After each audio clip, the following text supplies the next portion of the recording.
Bob Ross, and I'd like to welcome you to the 28th Joy of Painting series. If this is your first time with us, let me extend a personal invitation for you to get out your brushes and your paints and paint along with us each show, and I'll show you how to put some of nature's masterpieces right up here on canvas. And if you've been with us before, please allow me to thank you for inviting us back for another series of painting shows. So I tell you what, let's start out today and get right to it. Let's have them run all the colors across the screen that you'll need to paint along with us. While they're doing that, let me show you what I've got done up here.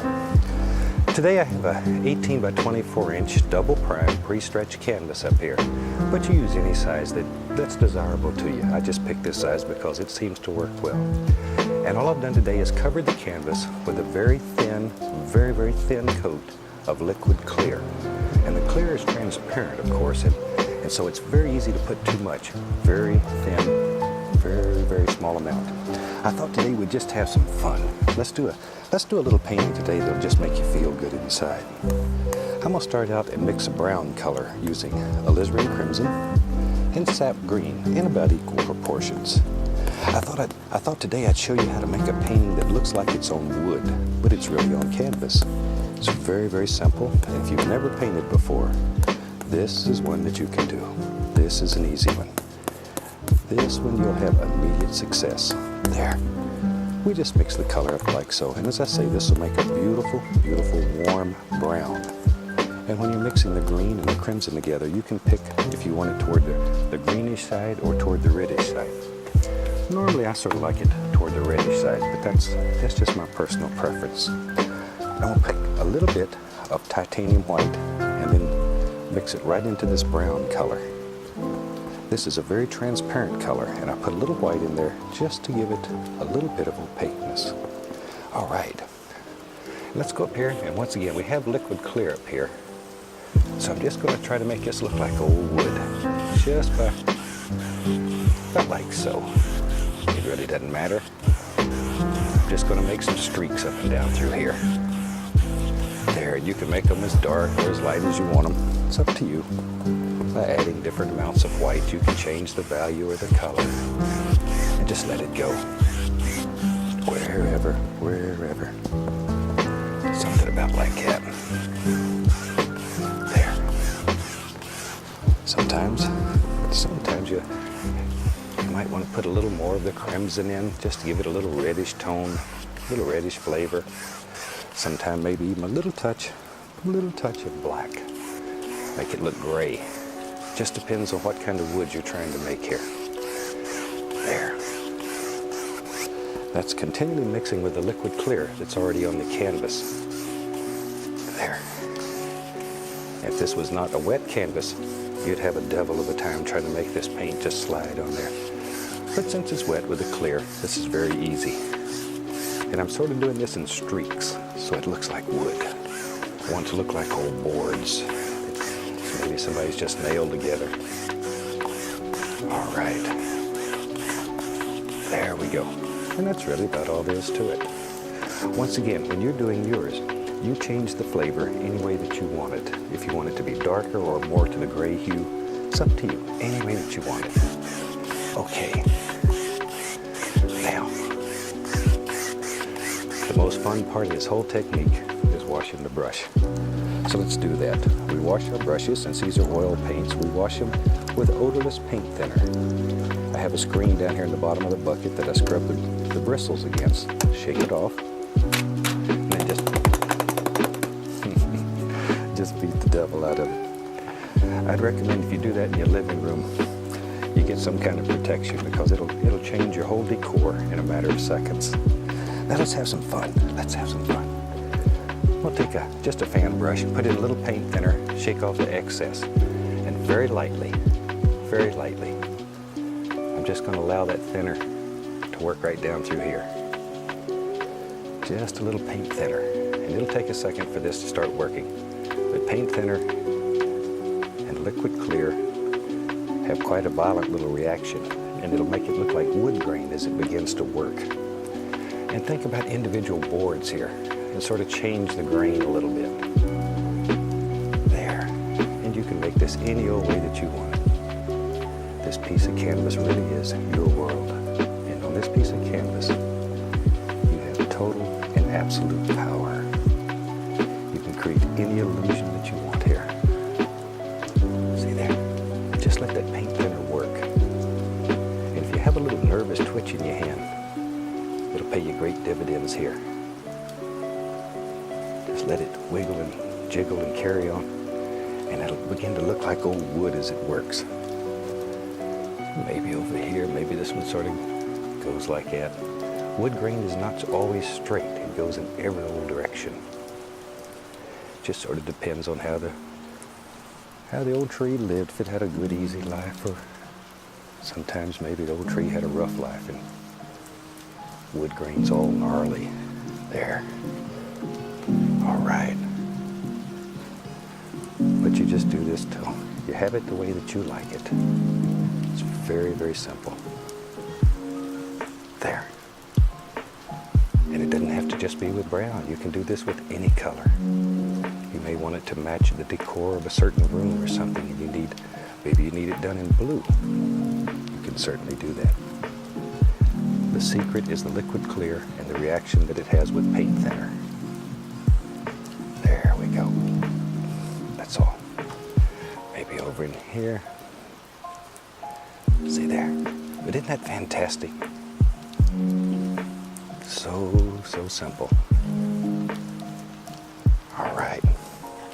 And as I say, if you've never painted before, this you can do. Okay.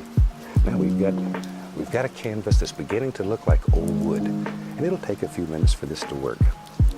But while that's working, let's just have some fun here. Let me clean off a little spot to work. Let's take some black. We'll use a little bit of the Prussian blue, some crimson, maybe even a little bit of Van Dyke brown. What the heck, we don't care. Pull it out as flat as we can get it, and then cut across and get a little roll of paint. See that little roll of paint that's right out on the edge of your knife there? Okay, let's go up in here. Maybe back here in our world, maybe, let's get brave. Maybe there lives a happy little mountain back here. Just something very simple. And I'm just going to let it sort of fade off on the edges. Just wherever you want it. And you decide how many little peaks and bumps live in your mountain. Because you can create any kind of mountain that you want in your world. There. And we'll take our 2-inch brush. Be sure it's good and dry. And pull that paint. Just let it move here. Give it a little pull. There, that's all there is to it. What I'm doing here is removing excess paint, and I want it to be misty at the bottom of the mountain. Something about like that. All right. Now let's come back. Take a little bit of the titanium white. I'll put the least little touch of bright red into it, just to warm it up. Be very careful. Bright red is unbelievably strong. A little bit will set your whole world on fire. Once again, our little roll of paint. Let's go up in here. Now then, you have to make a determination. Where's your light coming from? I'm right-handed, so most right-handed people find it easier to have the light come from the right. Left-handed people will find that it's different for each person, because left-handed people have been forced to do right-handed things their whole life. Most of them can do it either way. Maybe they have an advantage on the rest of us. My brother's left-handed, and he can do things with either hand. I have trouble working with just one. I'm going to take a little phthalo blue now. I want a brighter blue. A little white, mix them together. Something like that. Now when you're doing your painting, use any color that you want. The only thing we want to do here is just show you how to make these effects. What you make is totally and completely up to you. Little roll of paint once again, because as you know, painting is a very individual thing. Everybody sees nature through different eyes, and what you see is what you should paint. That's the representation you should try to put on canvas. There. There's no right or wrong here. Just makes you feel good. Let you be creative. And I think we all have We have a little creative being that lives within us here. Go back to a little bit of the white. Maybe just put a little, yeah, a little bump on the mountain there just to break up that edge. He needs his own shadow though. And allow it to pick up a little of that white and pull it down. It looks like light sort of dripping over the side here. It's a very nice little effect. And it'll happen automatically for you. Don't worry about it. There. Now then, we get a good, clean, dry 2-inch brush, and I want to create the illusion of mist right down here at the base of this mountain. So tap, but pay particular attention to angles. See the angles coming down? Follow those angles. Over here, go in this direction. Just like so. There. But then very gently. 2 hairs and some air. Just lift upward, like that. So that it creates a nice, soft, misty area right down at the base. Okay. Now we got to make some more big decisions. What lives back here? In our world, let's just take that mountain color. That was Prussian blue, black, some brown, some crimson. I'm going to add sap green in there too. So we just basically have all the dark colors thrown in. Mix them up. Wipe off the old knife. There. Let's have the fan brush. Going to load a lot of color in there. And maybe, let's go up here. Maybe in our world lives. Yep, you're right. A happy little evergreen tree. Right here. Maybe there's several evergreen trees. They live right here in front of this mountain. There we go. See, that's all there is to it. Give him a little friend. Everybody needs a friend. Even a little tree. There. Maybe. Yep. You decide. Just sort of look at your painting because each person's painting will be different and unique. Different in every way. We don't try to teach you how to copy here. We try to teach you how to be creative in your own right. We only want to show you how to make effects. There, because if you can paint one evergreen, you can paint a million. It's up to you. Maybe, oh, what the heck. Maybe there's a bigger one over here, and that'll be the last tree. We just sort of let this wander off on the edge. There we go. Maybe there's one there that's, maybe he's not totally straight. He didn't want to be a telephone pole when he grew up. There. He just wanted to be an individual. You decide. Wherever. I didn't know he was going to do a forest, but that's okay. You put as many trees in your world as you want. As many as you want. Let's get brave. Over here on this side, big old tree. We need a daddy tree here. There he is. Big tall guy. There, strong tree. All right, maybe another one. We really are going to do a forest here today. Something about like it doesn't much matter. We just want to put in some happy little indications of trees and bushes that live back in there. Let's take some white, little dark sienna, mix them together. We'll make a nice brown. Cut off a little roll of paint once again. Practice loading your knife with that little roll of paint if you're just starting. That little roll of paint works for everything. We'll put the indication here and there and there and here. There's some little tree trunks that live way back in there. We don't know how many's there.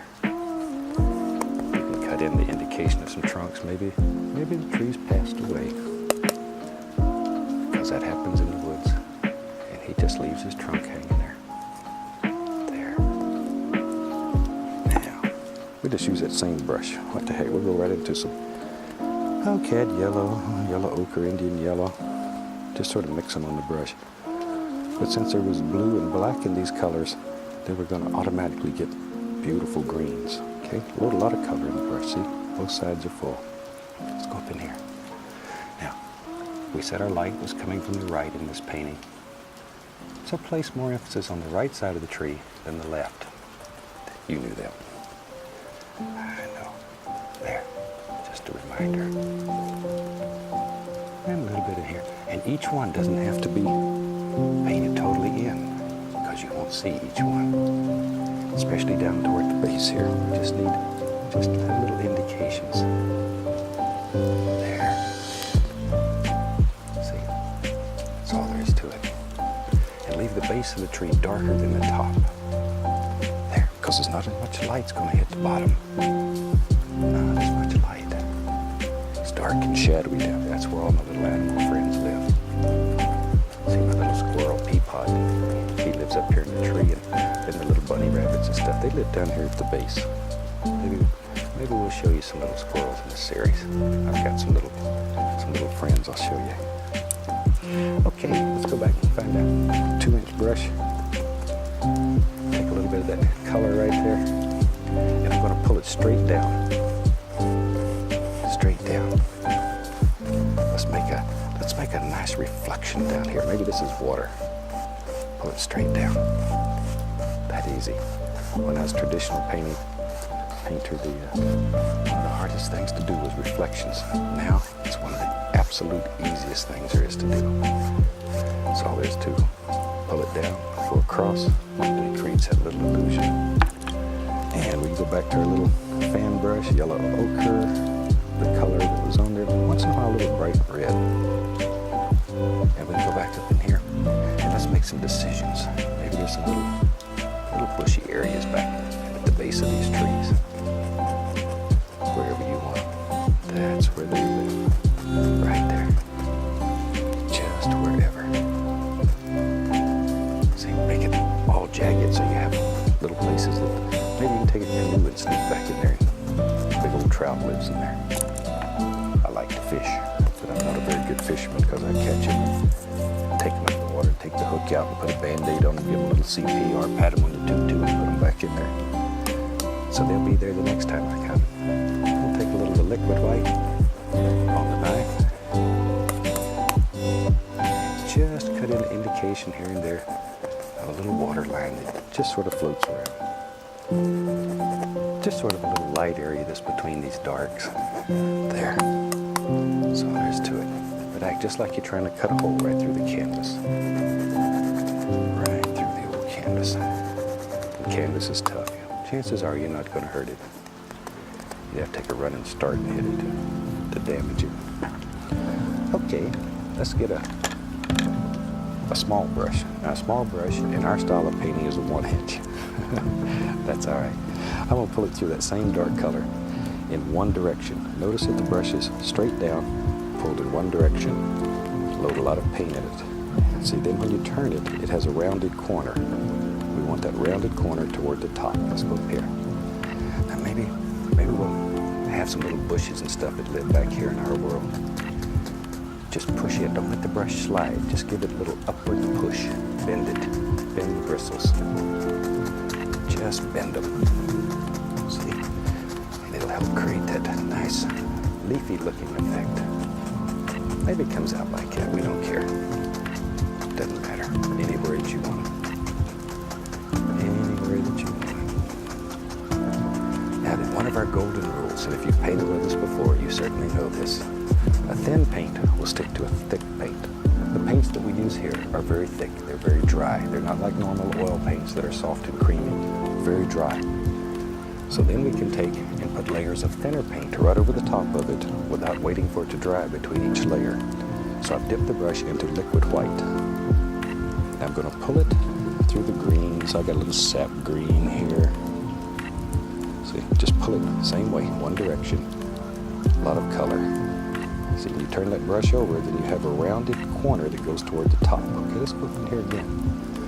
Now let's pick out individual little bushes and stuff that live in here. You don't have to push hard. Do one little bush at a time. He's your friend. Take care of him. Vary the color a little bit here and there, a little bit of the yellow ochre sometime, just to change the flavor. There we go.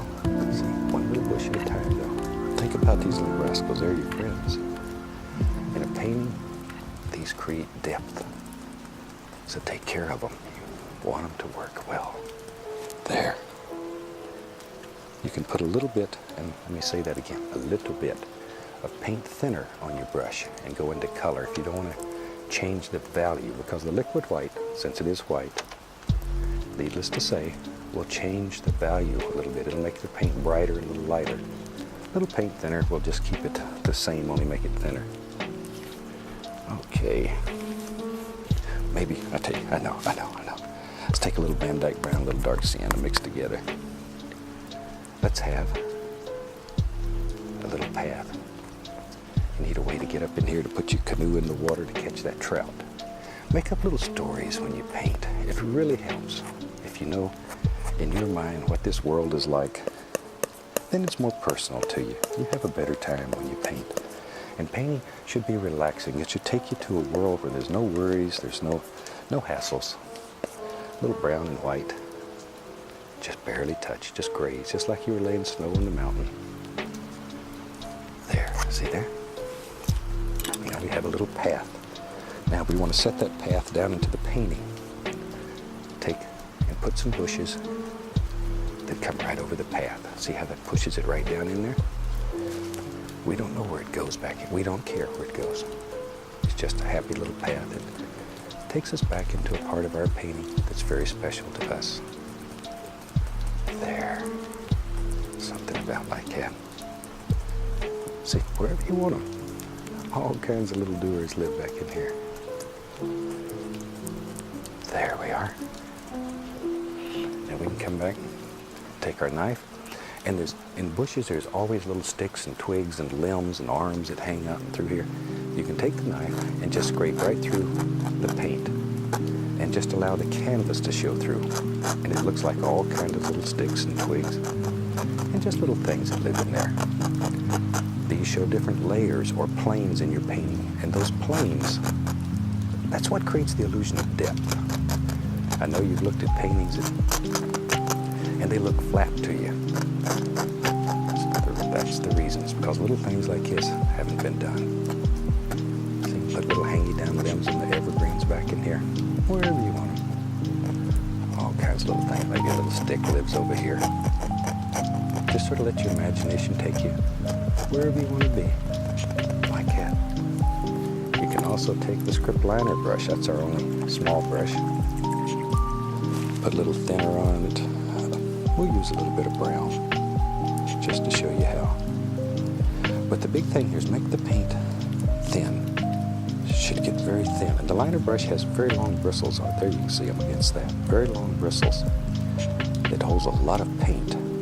So don't be bashful. Fill it up full of paint. And you can come back and you can put in little limbs and twigs and sticks and things that live here. Wherever you want them. Just let them go.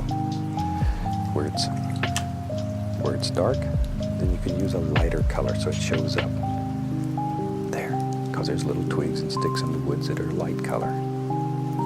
Something about like that. That's all there is to it. Many or as few as you want. Shoot, I think we've about got a finished painting. Let's sign this rascal. For that, we'll take a paint thinner once again.